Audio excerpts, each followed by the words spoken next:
Jesus. Em Lucas 15, do versículo 11 ao 24,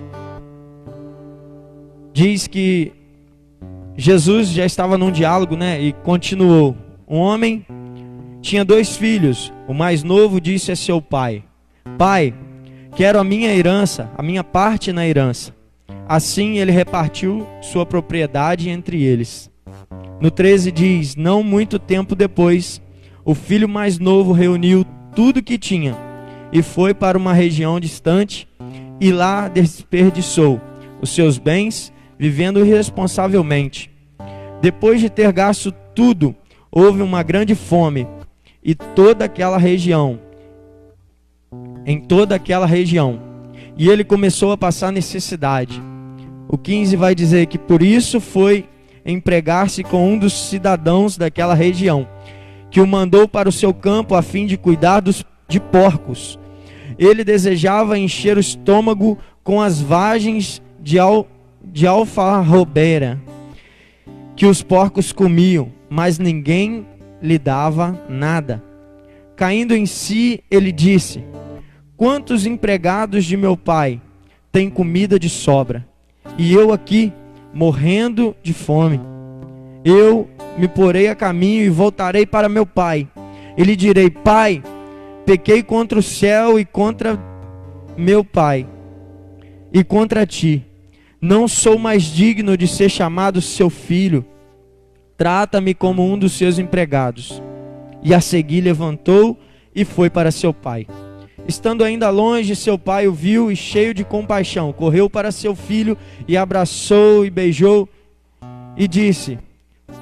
O filho disse: Pai, pequei contra o céu e contra ti. Não sou mais digno de ser chamado teu filho.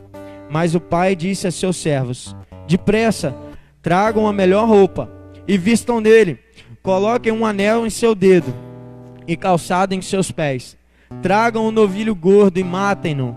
Vamos fazer uma festa e alegrar-nos, pois este meu filho estava morto e voltou à vida. Estava perdido e foi achado. E começaram a festejar o seu regresso. Amém. A palavra que eu venho trazer nessa noite é: aprendendo com os erros dos outros, Tem uma frase que eu postei no grupo nessa semana que diz assim: quando vires um homem bom, imite-o. Quando vires um homem mau, analise-te a ti mesmo, É necessário que essa história venha gerar algo em nós nessa noite. Talvez para você essa história seja muito batida, muito conhecida, mas eu creio que a palavra de Deus tem sempre algo novo a nos dizer. E eu quero dizer algumas atitudes aqui para você nessa noite, atitudes daquele filho, o filho pródigo, que nós podemos aprender. E algumas atitudes erradas que ele tomou. A primeira delas eu quero tratar com você nessa noite é que o primeiro erro daquele filho foi achar que fora da casa do pai é o melhor lugar. Talvez você já ouviu de muitos pregadores, muitas pessoas dizerem que o erro daquele filho era achar que o dinheiro era a melhor coisa, mas talvez pense comigo nessa noite. Será que na casa daquele pai ele não tinha dinheiro? Será que na casa daquele pai ele não tinha riquezas? Então o que chamou a atenção daquele filho, O que mais atraiu aquele filho? Talvez ele tivesse tudo já ali na casa de seu pai, mas ele quis experimentar o que havia fora da casa do pai, Uma das coisas mais difíceis dos homens hoje, da nossa era, pastor, é sair da casa do pai. E eu digo isso fisicamente porque quando eu casei, na semana seguinte eu estava com saudade da casa do meu pai. Eu lembro que a Chayane trabalhava fora, e quando ela precisava dormir lá naquela cidade, Itaperuna, Muriaé, enfim, eu ia para a casa do meu pai e dormia lá, E você vê hoje um monte de jovem né, que tem medo de casar, né? Eu tenho certeza que o Antoniel foi assim também, que ele já contou. É muito ruim, né, sair da casa do pai, mas existem pessoas querendo sair da casa do pai. Não é verdade? A casa do pai tem tudo. A casa do pai tem comida de graça, né? A casa do pai tem dinheiro. Sempre quando você precisa, pai, me dá 10 reais para lanchar, seu pai tá lá.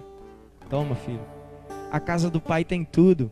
A casa do pai, por mais simples que seja, ela não falta nada. Amém? E esse é o erro de muitos cristãos. E eu quero dizer para você, tenha dinheiro e serás um falido, mas tenha o pai e você terá tudo, né? O dinheiro não é tudo na nossa vida, querido. Talvez muitos de nós hoje estamos buscando um lugar na sociedade e a gente tem visto quanto o dinheiro não vale nada, né? Principalmente nesse tempo de pandemia, a gente tem visto ricos, pobres, né, passando dificuldade. E nessa pandemia, você está percebendo, querido, o quanto é ruim estar fora da igreja? Eu queria te perguntar nessa noite, você percebe o quanto é ruim estar fora da igreja?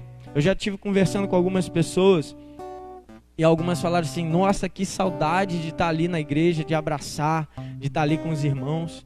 Alguns outros já falaram, olha, no início eu senti muita saudade, mas hoje eu já estou acostumando. Isso é preocupante, porque nós temos nos acostumado a viver longe da casa do Pai. Você já percebeu isso? Então, o primeiro erro, eu quero dizer para você nessa noite, a casa do Pai, fora da casa do Pai, não tem lugar. Não tem lugar melhor do que a casa do Pai. Segunda coisa que aquele filho fez, ele desonrou o seu pai. O quinto mandamento na Bíblia diz que honra teu pai e tua mãe para que prolonguem os dias que o Senhor te dá aqui na terra. O direito da herança, você talvez já ouviu falar muito isso, o direito da herança, ele só é acionado no momento da morte. Não é possível alguém receber uma herança sem que antes alguém morra, né? E aquele filho, o que ele fez para aquele pai? Pai, eu quero a minha parte, independente se o senhor está vivo ou não. Aquele filho desonrou o pai.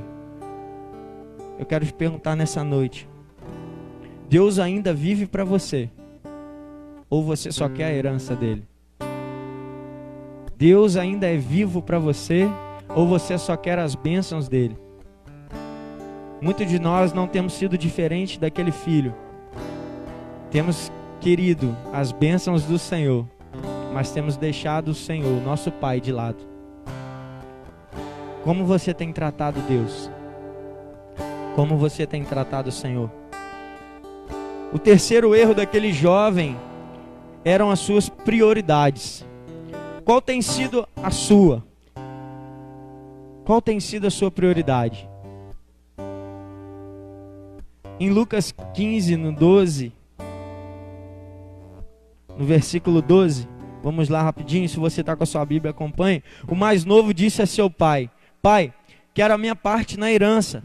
Assim ele repartiu a propriedade entre eles. Qual tem sido a sua prioridade? Aquele filho diz que ele viveu irresponsavelmente, lá no finalzinho do versículo 13, diz que não muito tempo depois, o filho mais novo reuniu tudo o que tinha e foi para uma região distante. E lá desperdiçou seus bens, vivendo irresponsavelmente, né? Quantos de nós temos vivido irresponsavelmente? Não temos pensado no lugar que Deus se encontra na nossa vida hoje. Qual é a prioridade sua? O filho teve como prioridade os prazeres. O prazer que o pecado pode te dar, querido, dura pouco e decepciona. Um dia um certo pastor perguntou para um jovem assim, o que você mais sonha na sua vida? E aquele jovem respondeu: eu quero estudar engenharia. Ele falou: e depois? Ele falou: pretendo ser um engenheiro. Ele falou: e depois? Eu vou trabalhar. E depois? Farei grandes construções. E depois? Vou me casar e ter filhos. O pastor perguntou: e depois? Educar os meus filhos e netos, ter netos e criá-los. E depois? Envelhecer e aposentar. E depois? Bom, pastor, eu acho que só me resta morrer. E aí aquele pastor ainda perguntou: e depois? Ele falou: eu já não sei mais nada. E o que a gente percebe, o que aquele pastor disse para aquele jovem: onde está Deus nisso tudo? Você tem percebido na sua vida aonde está Deus? Qual lugar Deus tem ocupado no seu coração? Talvez a gente anda muito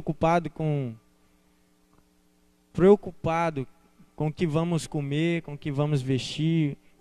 Ou talvez você está aí nos acompanhando e perdeu o emprego nessa pandemia e está preocupado. Como é que eu vou conseguir outro emprego? Como é que eu vou pagar minha conta amanhã? Muitas coisas, muitas preocupações tomam o lugar de Deus na nossa vida. E muitas coisas até boas têm tomado o lugar do Senhor na nossa vida. Há muitas coisas que ocupam a oração, o lugar da oração, o lugar da leitura da palavra, o lugar do relacionamento com Deus. Você já parou um dia sequer nessa pandemia para poder falar com o Senhor? Será que você já parou para orar? Será que você já gastou tempo com o Senhor nesses dias? Porque até então a nossa desculpa era que a gente não tinha tempo, né, pastor? Nossa vida afinal era muito corrida. Eu tinha que trabalhar, eu tinha que estar na igreja, eu tinha que ensaiar, eu tinha que estar em outros lugares. E agora? Qual é a nossa desculpa? Será que você não tem mais tempo? Ou será que a sua prioridade mudou? A nossa desculpa era essa, a falta de tempo. Teve alguns na Bíblia que ousaram dizer para Jesus: deixa-me sepultar primeiro os meus pais. Deixa-me primeiro despedir da minha família. Outra ainda em Lucas, no capítulo 14, 19, diz: acabo de comprar 5 juntas de bois. Outro diz: acabo de me casar. Acabei de comprar uma casa. Né? Se nós fôssemos olhar aqui, não é ruim casar, né, pastor?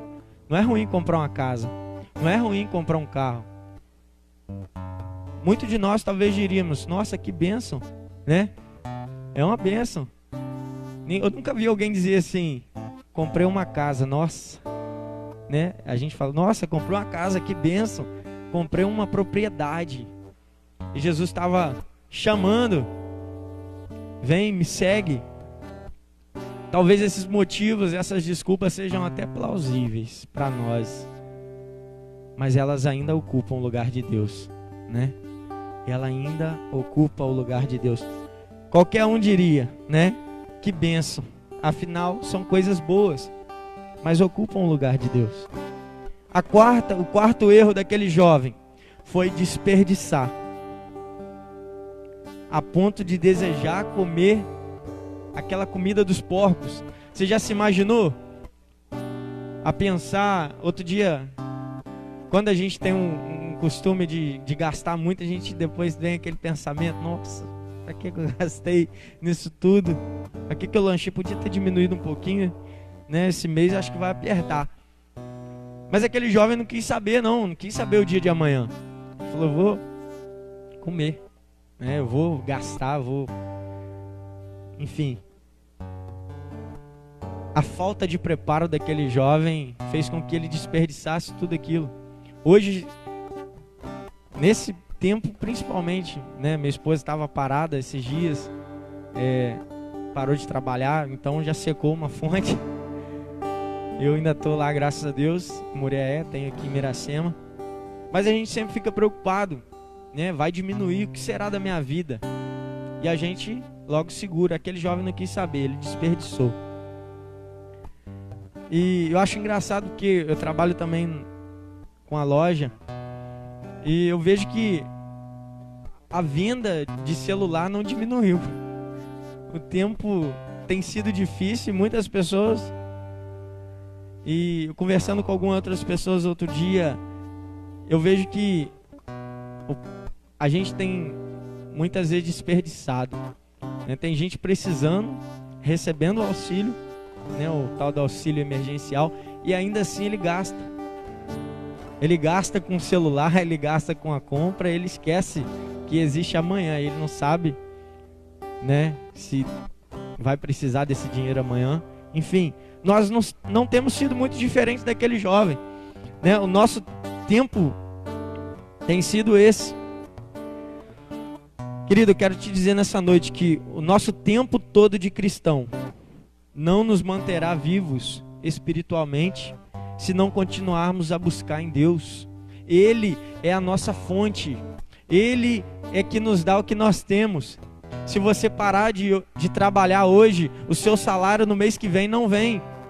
Se você sair da presença do Senhor, essa fonte se esgotará. Se engane você que pensa que lá fora está muito melhor. Esse filho experimentou na carne. Eu quero dizer isso para você nessa noite. Aprenda com esse erro. Aprenda com os erros dos outros. Já dizia alguém que quem aprende com os seus próprios erros é inteligente, mas quem aprende com os erros do próximo é sábio, né? Aprenda com os erros daquele jovem. Outro erro, para a gente poder encerrar aqui nos erros. Ele confiou nas pessoas erradas. Como é que tem sido o seu relacionamento? Como tem sido o seu relacionamento? Será que você tem confiado nas pessoas certas? Será que você tem entregado ao Senhor em oração as suas dificuldades? Entrega ao Senhor. O Salmo 118 diz que é melhor confiar no Senhor do que no homem.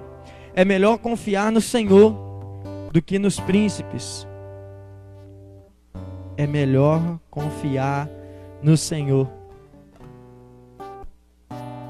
Na minha versão diz: é melhor buscar refúgio no Senhor do que confiar nos homens.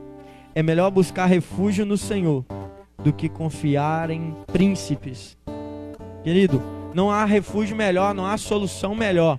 Nessa noite talvez você está assim, magoado, chateado porque o seu pai ou a sua mãe ou o seu amigo não te deu atenção. Busque no Senhor. Deus está esperando de nós uma atitude. E já que a gente falou até agora dos erros, vamos falar agora dos acertos, né? E eu queria começar dizendo para você, assim como aquele jovem, né? Lá no versículo 17, caiu em si, né? Tenha humildade para reconhecer que você errou, né? É muito difícil, talvez, quando a gente vai envelhecendo, a gente vai ficando mais duro, né? Coração endurecido, e a gente nunca quer se dobrar. Mas o que o Senhor está esperando é o nosso coração quebrantado, né? O que agrada ao Senhor não é sacrifício, é um coração quebrantado, já diz a palavra dele. Aquele jovem falou assim: eu errei, eu pequei, eu fui ingrato, eu não sou mais digno, não tem o outro, né? Ah, o Antoniel fez, ah, minha esposa fez, o meu amigo fez, o meu patrão fez. Não, eu fiz, eu errei, eu saí.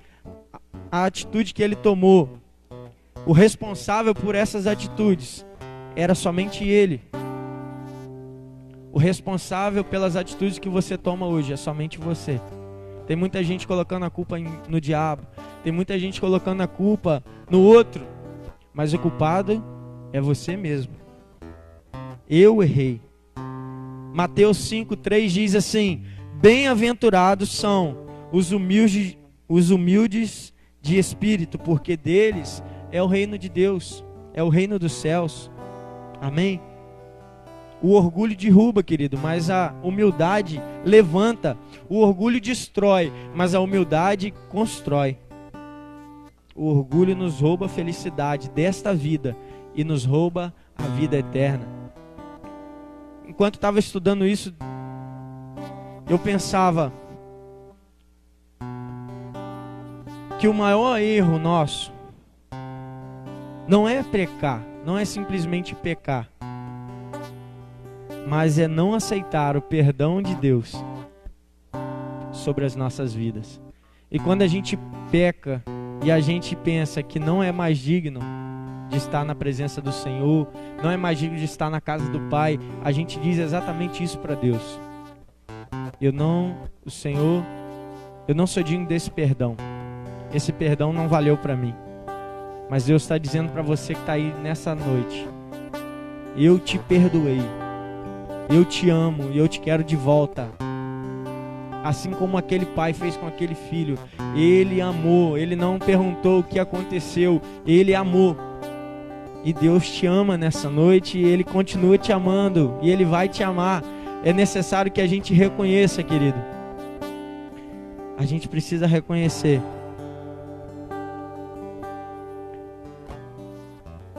A segunda lição que nós aprendemos nessa noite é o arrependimento. Eu preciso me arrepender. Aquele jovem se arrependeu. Em Atos 3:19 diz: arrependei-vos, pois, e convertei-vos, para que sejam apagados os vossos pecados, e assim venham tempos de refrigério pela presença do Senhor. Você quer tempo de refrigério nessa noite? Você talvez está precisando descansar, tirar aquele peso dos seus ombros. Arrependa-se dos seus pecados. Talvez nessa noite, talvez nesses dias você tenha tido um sentimento de culpa muito grande.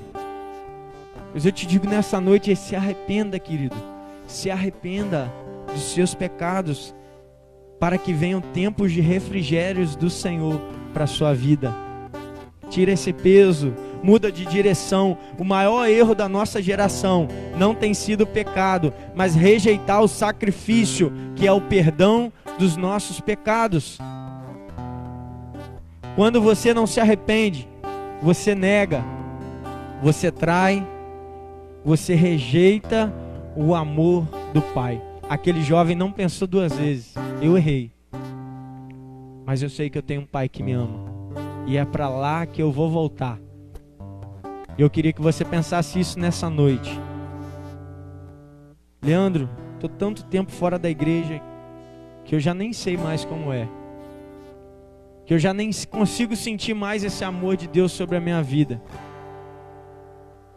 Mas que o Espírito Santo esteja te lembrando nessa noite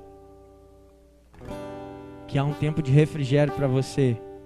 Que o Espírito Santo esteja tocando o seu coração onde você estiver, e que você sinta esse amor. Sinta-se amado por Deus. Ele te ama.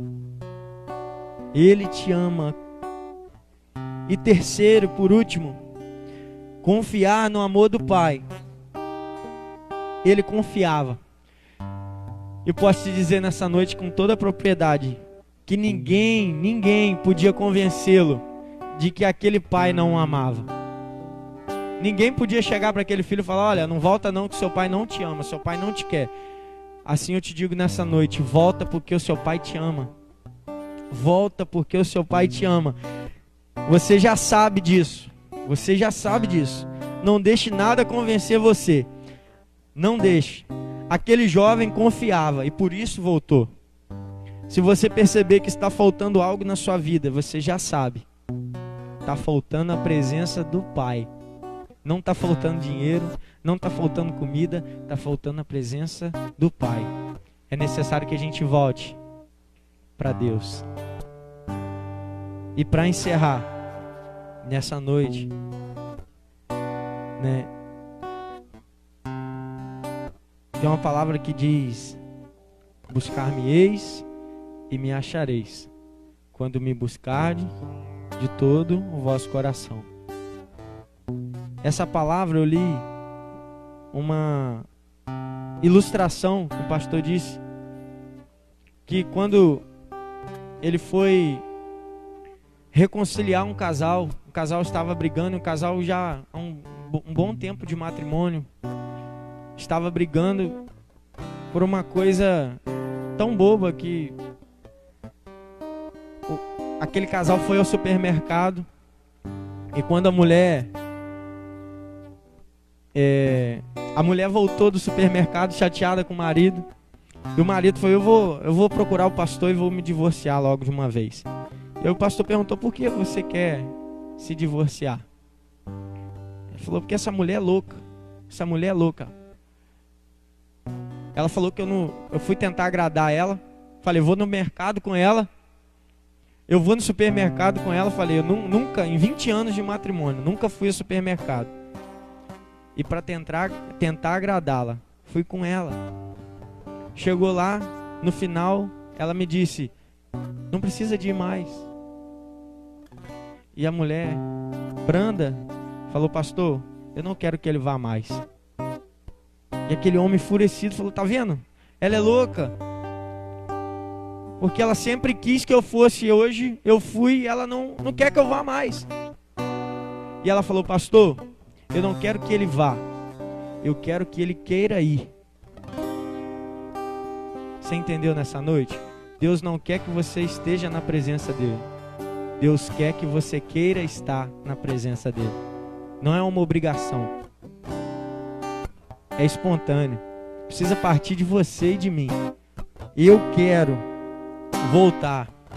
Eu quero voltar. E talvez para você nessa noite seja dolorido, assim como foi soltar a pipa para mim nesse domingo. Eu fui soltar a pipa e eu tô com o braço doendo, porque tinha muito tempo que eu não fazia. Talvez para você voltar a ler a Bíblia, a orar, a buscar a presença do Senhor, seja dolorido no início. E vai ser. Mas faça. Não por obrigação, mas queira fazer. Queira adorá-lo. Buscar-me-eis. Esse é o segredo desse versículo. E me achareis. Quando você me buscar de todo o seu coração. Quando você querer me buscar. Quando você quiser, você vai me encontrar. Amém?